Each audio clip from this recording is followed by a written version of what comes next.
આખી દિવાલમાં જો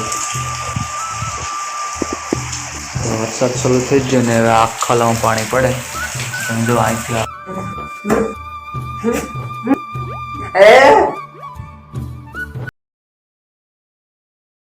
સ્વાગત છે પાછા એક નવા બ્લોગમાં. તો આપણે હવારમાં ઉઠી જશે વહેલા વહેલા અને આપણે બુસ્કટ હજી પહેર્યું નથી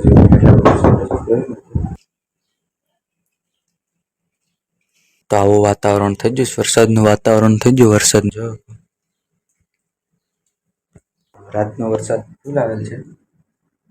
આપણે તો કઈ ખબર નહીં, આપણે તો બીજે એટલે કઈ ખબર નહીં હોય. રાતનો વરસાદ ફૂલ આવેલો છે. આવશે તો આપણે ફટાફટ બ્રશ કરી લે ને ફટાફટ સાફ ફાઇનલ ગઈ છે. બ્રશ કરી નાખ્યું છે અને વરસાદ તો શરૂ થઈ ગયો છે. એમાં તો આવી ગયો છે ચા. તો આપણો ચા પણ આવી ગયો છે અહીંયા. તો આપણે ચા ફટાફટ પી લઈએ. જો વરસાદ તો ચાલુ થઈ ગયો છે. જો કાળા કાળા વાદળ થઈ જશે. વરસાદ તો આવે ફૂલ. આજે જો કાળા વાદળ એકદમ ફૂલ થઈ જાય ને વરસાદ તો આવે ફૂલ. તો આજ વિચાર છે નવાનો, તો આજ નાજ નાખીએ. તો વરસાદ તો થઈ ગયો ફૂલ ચાલુ. તો આજે નવાનો વિચાર છે અને વાદળ તો ફૂલ છે. તો આજે ખેતર જવાની તો રજા. તો આજે ખેતર નહીં જવાનું કેમ કે આમાં તો કઈ કામ થાય નહીં. ખેતર તો જાય કઈ નહીં. તો વરસાદ બરાબર શરૂ થઈ ગયો છે અને હું પણ અહીંયા જોવા વયો છે કેમ કે મને વરસાદમાં ચાલુ હોય ને હું ઘરમાં રહું એવું બને નહીં. તો આ કાળા કાળા વાદળા જોઉં તમે. આ તો તમે જોયો કે આ કાળા કાળા વાદળા છે. તો આવા કાળા કાળા વાદળા છે અને વરસાદ તો ચાલુ થઈ જ જશે ને. આ તમે જોયો કે કેમ કે આમાં તમને કેમેરામાં સાટા દેખાતા પણ વરસાદ ચાલુ છે ફૂલ. તો વરસાદ તો ફૂલ જ આવે છે. તો આવી રીતનું છે. તો આ અમારી ગલી છે. ગલી તમે આને ગલી કહીએ ને આવો નજારો કંઈક છે અમારા હેરીનો. તો આને અમે હેરી કહીએ. તમે હું કહું અમને કહેજો કોમેન્ટમાં. અમે તને હેરી કહીએ ને કંઈક આવો નજારો છે. આવા ઝાડવા ને ઘાસ છે અને વરસાદ તો ચાલુ થઈ જશે હવે ફૂલ.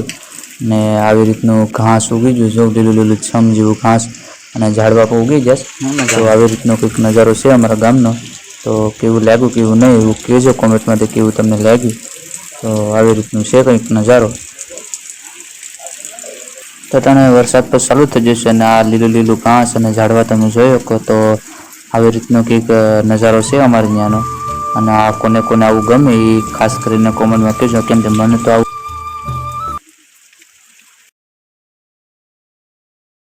ત્યાં તો વરસાદ ચાલુ થઈ ગયો હતો ને અને મને નાવાનું થયું હતું મન કેમ કે મને આજ સવારનું વરસાદમાં નાવાનું મન થયું હતું. અને વરસાદમાં હું એટલો હરખ પદળો થઈ ગયો તે તમને વાત પૂછવામાં હું ડિસ્કો કરવા માંડી ગયો. જો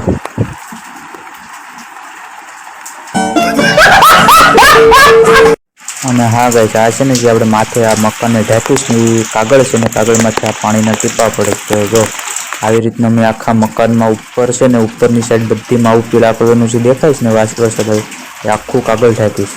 ને આ જો આપણે સાલીમાં વરસાદ આપણે નાની વરસાદ શરૂ થઈ ગયો અને અહીંયા અમારે એક પ્રોબ્લેમ છે. વરસાદ શરૂ થાય ને એટલે અહીંયા ઘરમાં પાણી પડવાનું શરૂ થઈ જાય. જો હા સમજો હવે તો શરૂ થયો હતા તો અહીંયા જો પેઢિયામાંથી પાણી પડવા વળગી ગયું. જો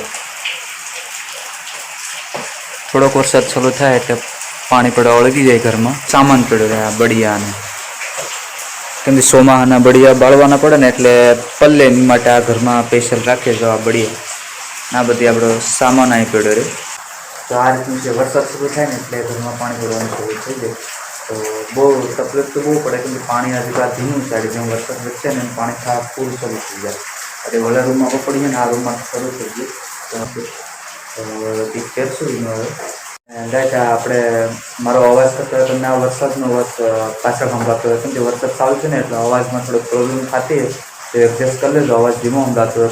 તમે જોયો કે આ બીજા રૂમની હાલત. આ બીજો રૂમ તમને દેખાતો હોય આખી દિવાલમાં જો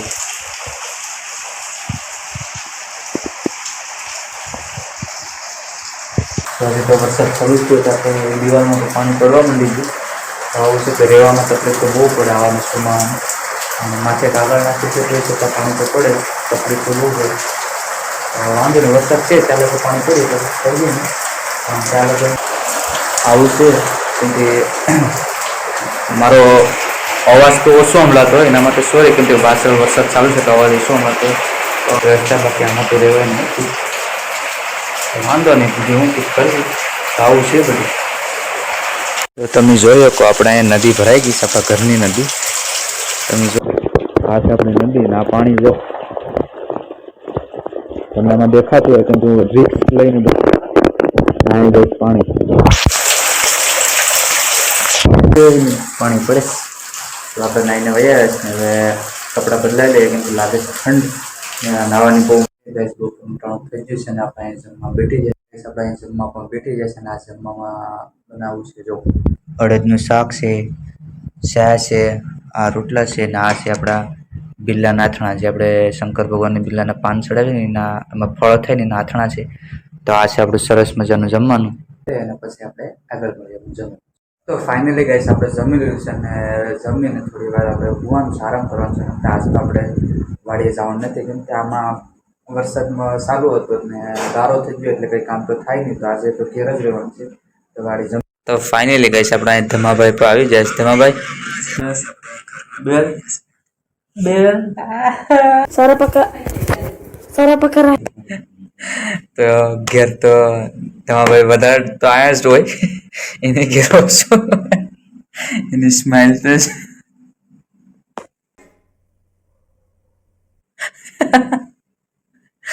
મંજર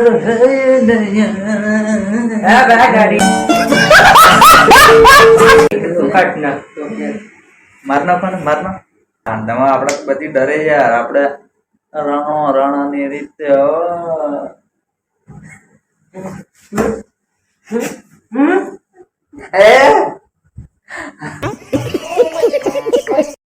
ના 3 વાગી જશે ને આપણો અહીંયા ચા પણ આવી જશે. તમે જોઈ શકો આપણો ચા આવી ગયો 3 વાગ્યાનો.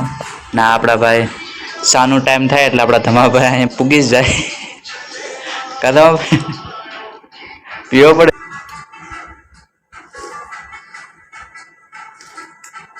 હા આપણે ચા પીને પૂછ્યા હતા, નીંદર સડી ગઈ હતી. તો વાગી જશે કારણે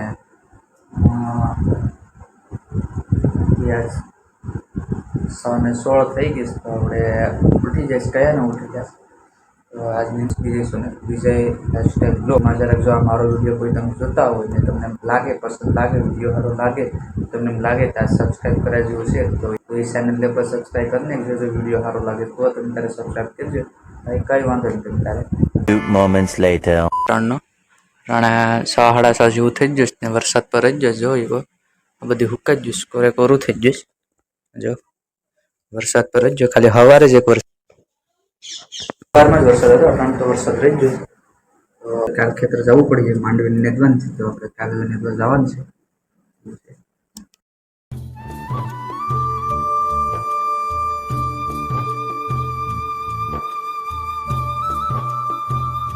એટલા કરતા હતા ત્યાં તો બેઠા એમ નથી કેમ કે ત્યાંથી આંખમાંથી જો પાણી નીકળે છે. ધવાડા લાગે છે, ધવાડા લાગે છે. આંખમાંથી પાણી આવે. આ ધવાડો તો જો હું જઈશ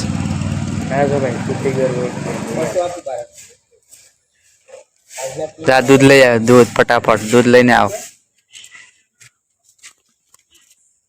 ડેરીએથી ઘેર કદમાં.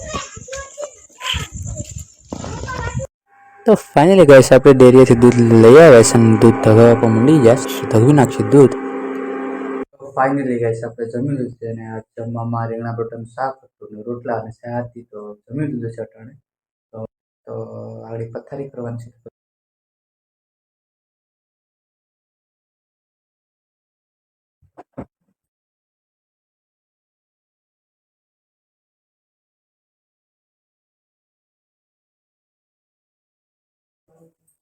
તો પથારી આપણે કરી નાખી છે. તો હવે આડી હજી તો થોડુંક એડિટ કરવાનું છે. તો એડિટમાં 11-12 વાગી જાય અને પછી આપણે આજનો બ્લોગ અહીંયા સુધી. તો આશા છે તમને આજનો બ્લોગ ગમ્યો હશે. ગમ્યો હોય તો લાઈક શેર કમેન્ટ કરતા જજો. મળે પછી આપણે એક નવા બ્લોગમાં.